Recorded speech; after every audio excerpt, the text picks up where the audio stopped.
రేవంత్ రెడ్డికి హైకోర్టు మస్తు షాక్ ఇచ్చిండు. తెలంగాణ ముఖ్యమంత్రి రేవంత్ రెడ్డికి ఏం షాక్ ఇచ్చిన గతంలో ఏం మాట్లాడింది? ఎక్కువ రోజులు కాదు, మొన్ననే కదా మాట్లాడింది. వాహనంపై చలాన్ పడ్డ వెంటనే బ్యాంక్ అకౌంట్ నుంచి డబ్బులు కట్ అవ్వాలి. ఎవరైతే వెహికల్ కొనుక్కుంటారో ఆ రిజిస్ట్రేషన్ చేయించడానికి వచ్చినప్పుడు ఎవరైతే వెహికల్ కొనుక్కుంటారో వాళ్ళ బ్యాంక్ అకౌంట్ వివరాలను కూడా అటాచ్ చేయాలి. ఆ వివరాలని సింక్ చేయాలి. అకౌంట్ని ఈ వెహికల్కి సింక్ చేస్తే ఏమవుతుందంటే రిజిస్ట్రేషన్ అప్పుడు ఎప్పుడైతే ఆ బండి మీద కానీ ఆ కారు మీద కానీ సదరు చలాన్ పడుతుందో ఇమ్మీడియట్లీ ఆటోమేటిక్గా డబ్బులు కట్ అవ్వాలి అనేసి సీఎం రేవంత్ రెడ్డి చెప్పిండు.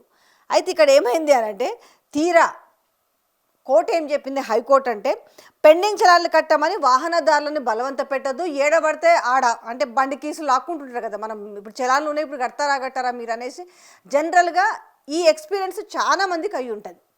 ఇప్పుడు కట్టురు మీ బండి మీద 4 ఉన్నాయో 5 ఉన్నాయో కారుకు 2 ఉన్నాయో 3 ఉన్నాయో అది ఇప్పుడే కట్టాలి, లేకపోతే బండి కీస్ తీసుకుంటాం కార్ కీస్ తీసుకుంటాము అనేసి చెప్పిన సందర్భాలు, మిమ్మల్ని భయపెట్టిన సందర్భాలు ఉంటాయి కదా. ఇక నుంచి అలా బిహేవ్ చేయొద్దు ట్రాఫిక్ పోలీసులు అని చెప్పేసి ఏంటి వాళ్ళని బలవంత పెట్టొద్దు, పెండింగ్ చలాన్లు కట్టమని, అలా స్వచ్ఛందంగా చెల్లిస్తేనే వసూలు చేయాలి, లేకపోతే నోటీసులు ఇవ్వాలని వ్యాఖ్యానించింది హైకోర్టు. రేవంత్ రెడ్డి ఏం చెప్పిండు, చలాన్ పడ్డ వెంటనే బ్యాంక్ నుంచి కట్ అవ్వాలని చెప్పి. ఇప్పుడు హైకోర్టు ఏం చెప్పింది, వాళ్ళకి నోటీసులు ఇవ్వండి, వాళ్ళు స్వచ్ఛందంగా కడితే తీసుకోండి, బండ్లు ఆపకండి, బండ్ల కీస్ తీసుకోకండి, కార్ల కీస్ తీసుకోకండి అని చెప్పింది. కానీ చలాన్స్ పెండింగ్ చలాన్స్ కట్టాలి, కానీ ఈ తీసుకునే విధానము కరెక్ట్ కాదు అని చెప్పేసి హైకోర్టు చెప్పింది.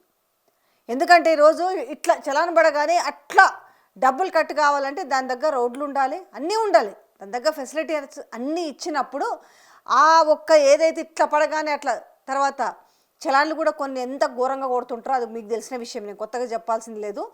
ఎంత ఘోరంగా తెలుసా, సపోజ్ ఇక్కడ ఒక చలాన్ కొడతారు, ప్లేస్ వేరే దగ్గర పెడతారు, దాంట్లో ఇంకా చాలా ఉన్నాయి దీంట్లో జిమ్మిక్కులని. సో ఇది కనుక ఒకవేళ ఆటోమేటిక్గా ఇట్లా పడగానే అట్లా కట్టేది ఉంటే మాత్రం మొత్తం వాహనదారులను మొత్తం జేబులు లూటీ చేస్తారు. బట్ ఈరోజు హైకోర్టు మాత్రం ఇచ్చింది, దయచేసి మీరు తీసుకునే విధానం ఇది కరెక్ట్ కాదు, ఈ విధంగా కాదు తీసుకునేది, వాళ్ళకి పెండింగ్ నోటీసులు ఉంటే చలాని నోటీసులు ఇవ్వండి అని చెప్పింది.